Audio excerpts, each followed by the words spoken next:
Je travaille chez Crédit Agricole et je suis responsable de notation. Je suis aussi un alumni ESCRN.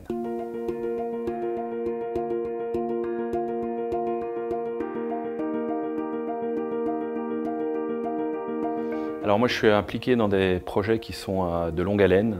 Donc vraiment le but du jeu et ce qui me tient à cœur c'est de les terminer et de les mener à bien.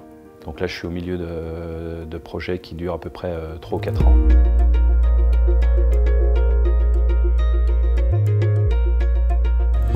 Alors avec le réseau Alumni, au-delà des récents événements dont les 20 ans de la sortie de la première promotion, je suis responsable du club finance. On essaie de relancer ce club-là et d'impliquer le maximum de monde possible qui appartient au monde de la finance et de trouver des voies de justement promouvoir ce club et qu'on soit de plus en plus nombreux.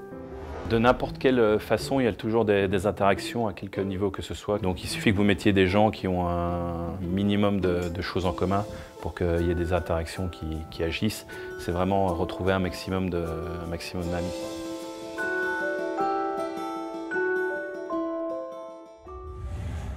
La voie en finance, d'une certaine façon, c'est plutôt au début d'aller à l'étranger. C'est plus facile d'aller à l'étranger.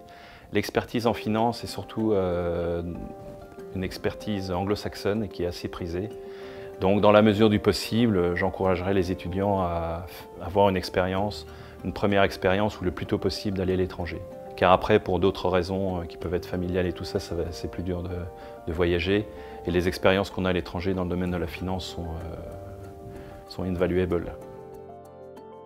Les pièges, ils sont un peu liés à ce que je viens de dire, c'est de s'enraciner peut-être un peu tôt dans une entreprise ou dans une voie et ne pas hésiter à, si ça ne convient pas au début, de changer son fusil d'épaule et d'aller voir d'autres horizons.